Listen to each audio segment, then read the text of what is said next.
Practice set 1.1 question 2 solve the following simultaneous equations. त्यातला प्रश्न तिसरा. उत्तर देताना सुरुवातीला काय लिहिलं तुम्हाला दिलेली गोष्ट गिवन. काय गिवन दिलं आहे तुम्हाला 2x - 3y = 9 आणि 2x + y = 13. बरोबर आहे. याला तुम्ही काय म्हणाल? याला म्हणाल इक्वेशन 1, याला म्हणाल इक्वेशन 2. जर तुम्हाला दोन्ही इक्वेशनमध्ये कुठल्या जर टर्म्स सेम आल्या असतील तर सरळ मल्टिप्लिकेशन कुठल्याच नंबरने न करता हे दोन्ही टर्म्स सबट्रॅक्ट करायच्या. आता एक बघितलं की ही इक्वेशनमध्ये हे चिन्ह मायनस असल्यामुळे मी काय करेल की या इक्वेशनमधून हे इक्वेशन सबट्रॅक्ट करेल. म्हणजे मी काय लिहिणार आहे बघा, सबट्रॅक्टिंग इक्वेशन वरचं इक्वेशन, कारण हे मायनस असल्यामुळे, कारण मी ज्या सबट्रॅक्ट करेल त्यावेळेस हे चिन्ह बदलून प्लस होईल. Subtracting equation 1 from equation 2. पहिले इक्वेशन दुसऱ्या इक्वेशनमधून सबट्रॅक्ट करेल. याचा अर्थ वर कोणतं इक्वेशन लिहिणार मी? खालचं इक्वेशन, दुसरं इक्वेशन लिहिणार. आणि दुसऱ्या इक्वेशनमधून मी काय करणार? पहिलं इक्वेशन सबट्रॅक्ट करणार.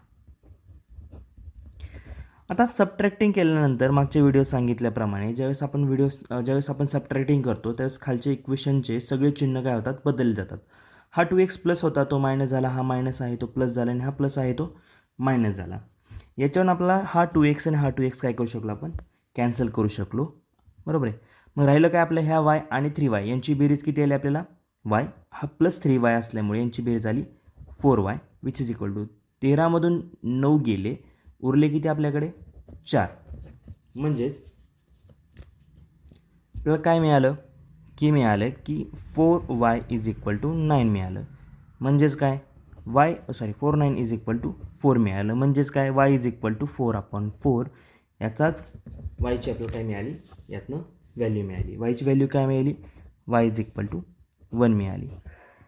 आता ही y = 1 एक व्हॅल्यू मिळाली, व्हेरिएबल मिळालं. तर आपण काय करणार आहे? तर ते y कुठल्या तरी इक्वेशनमध्ये पुट करून आपण सेकंड व्हॅल्यू काढणार आहे. जर मी बघितलं तर सेकंड इक्वेशनमध्ये मी पुट करेल. कोणत्याही इक्वेशनमध्ये का पुट करा, मी काय करेल की हे सेकंड इक्वेशनमध्ये पुट करून दाखवतो. मी काय लिहिणार मग? Putting y = 1 in equation 2. कुठल्या इक्वेशनमध्ये ठेवलं मी? दुसऱ्या इक्वेशनमध्ये ठेवलं. मग दुसरं इक्वेशन मी काय करेल? पुन्हा लिहून घेईल. दुसरं इक्वेशन काय होतं माझ्याकडे? 2x + y = 13. वायची किंमत किती मिळाली मला? 1. ती मी काय करेल? वायच्या ठिकाणी ठेवून देईल. बरोबर 13. हा +1 इकडे गेलं काय होईल? मायनस होऊन जाईल. म्हणजेच काय 2x = 13 - 1. 13तून 1 गेले, उरले किती आपल्याकडे? 12. आता हे 2 इकडे गुणिले इकडे गेलं काय होतील? भागिले होतील. याचाच अर्थ x = 12/2 बेके बे बेसक 12. म्हणजेच काय x बरोबर आपल्याला 6 मिळून जाईल. म्हणजेच फायनल आन्सर आपण कंप्लीट करून टाकू. देअरफॉर दी सोल्युशन x, y = 6,1.